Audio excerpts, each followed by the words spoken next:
Hey everyone, welcome back to this week's episode of Beyond Real Estate with Jalen. I am Jalen. With me, as always, is Nick Gumpert. And okay, I guess we're doing that now. Nick, how was your week? What were some highlights? Week was another busy week. Some highlights being had a prospective seller come out of the woodwork from an open house last week. Then they wanted to put an offer on the house that I was help co-hosting for the open house as my team leader's listing. Um, so that was something that was a little bit different, and so still working with in those phases right now as we speak. Have a showing here later this afternoon, actually, and had another buyer consult earlier in the week. So yeah, have some moving pieces. Have some moving pieces. How about yourself? Nice. Yeah, this week was good. I'm training my executive assistant is what his title is going to be.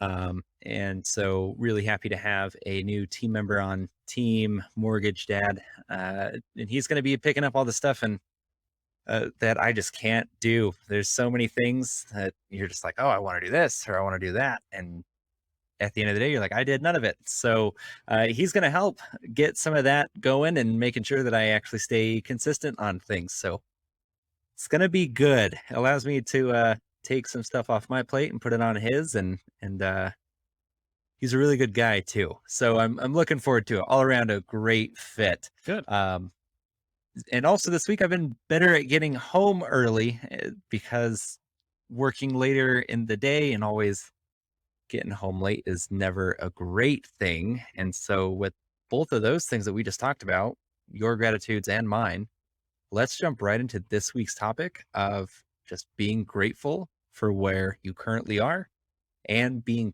present.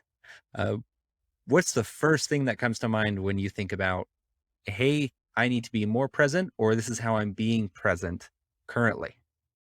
First thing that comes to mind, I think allowing yourself to be focused with where you're at. For example, we're in hashtag dad life mode right now, and thinking of Yeah. Diego. And when I'm with him, to be honest, it's easy, and maybe it gets harder as they get older. But I feel like it is very easy to be present, because it's such a simple space for him right now, and a really fun space for me. Being a dad, that it's I can honestly say it hasn't been difficult when I'm spending time with him. That my mind is just somewhere else, and I'm just like, I just need to put him down because I have this and this on my plate. Um, Jalen, Yeah. let me throw that one at you right now because you have some couple sons older. Is it more Yeah. difficult? I guess the older they get, is it harder to be present? I think it becomes it can be at times because they're also more self-sufficient, Hmm. right? So if a kid is self-sufficient, you're not really having to constantly have that same level of attention to them that you do when they're the tiny little human being that can't really do anything on their own. They can't eat, they soil themselves, so you have to deal with that. So you can't just leave.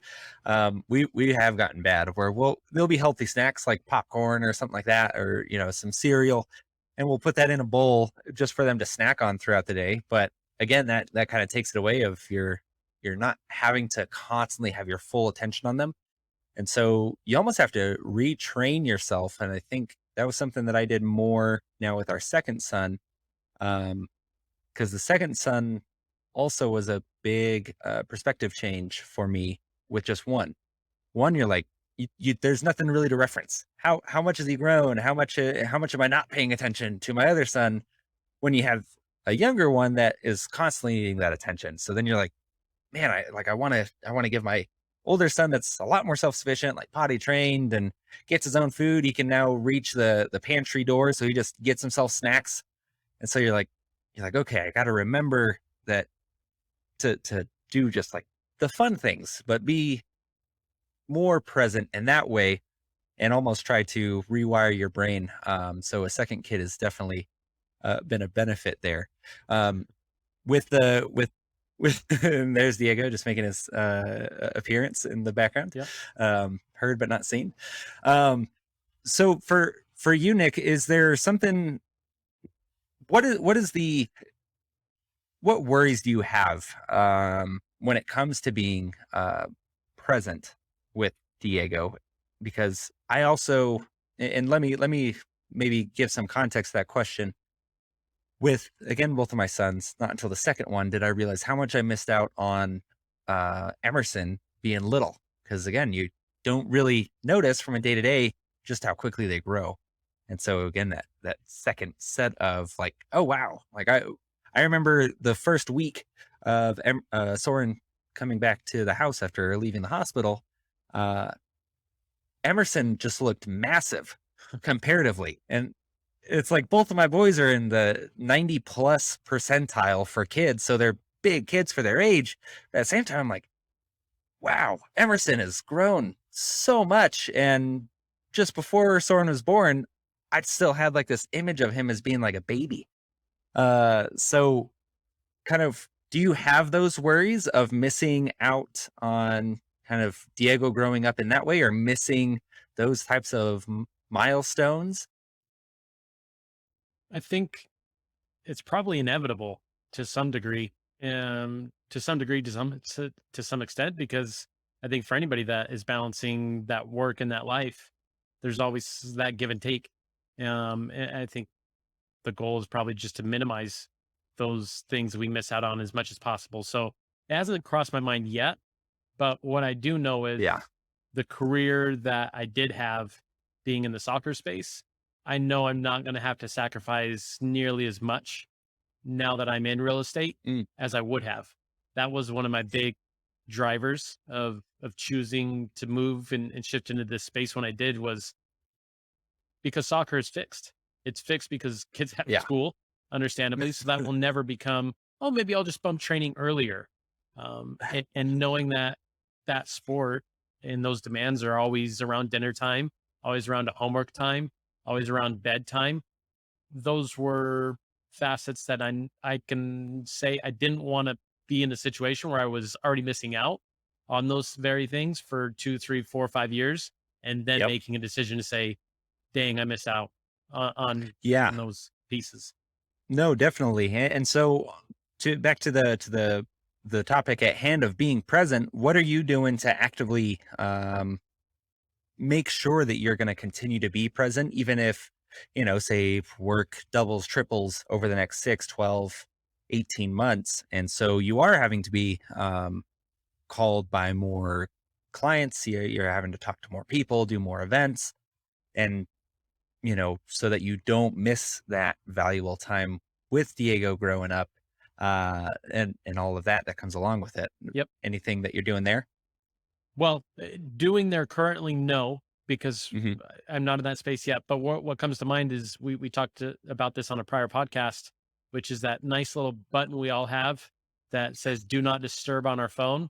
I can tell you Yep. 100% that will be used for segments. Not 3 hour block time frames, but I think for 30 minutes, 20 minutes, 45 minutes, maybe even like uh, if someone doesn't want to work with me because I'm spending 30 to 45 minutes with my son, I don't want to work with them, at the end of the day. Yeah. Like I think if someone can't respect the fact that there's another family on the other side of that phone, Yep. then again, I'm not the real estate agent for everybody, but I can be the best one for anybody.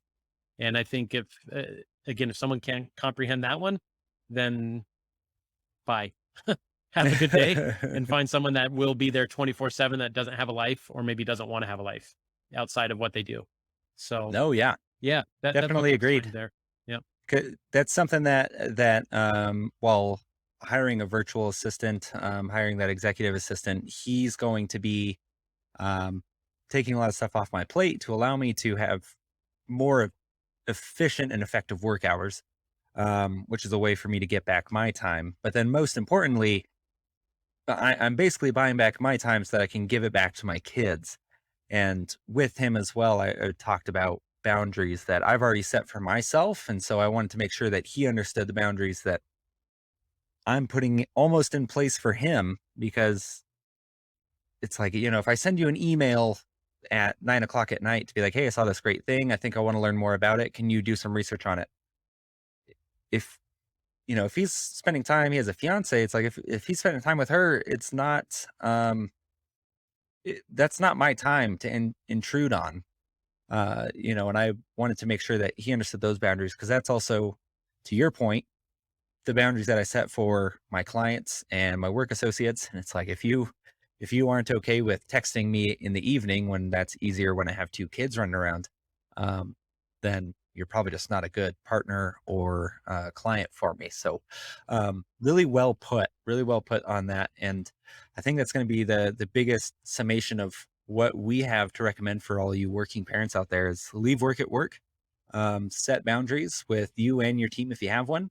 And especially if you're an independent owner of a business, hire people that can take the work off of you that you don't need to be doing that to bring in money. So um And that's all that I have for this one. yeah, Yes, Nick. I'll wind it down by just adding to that, and that is, you can't convince me if you're really good friends with somebody who's maybe giving you business in your space, and they got all kinds of deals in your pipeline, and you've been friends with them for so long.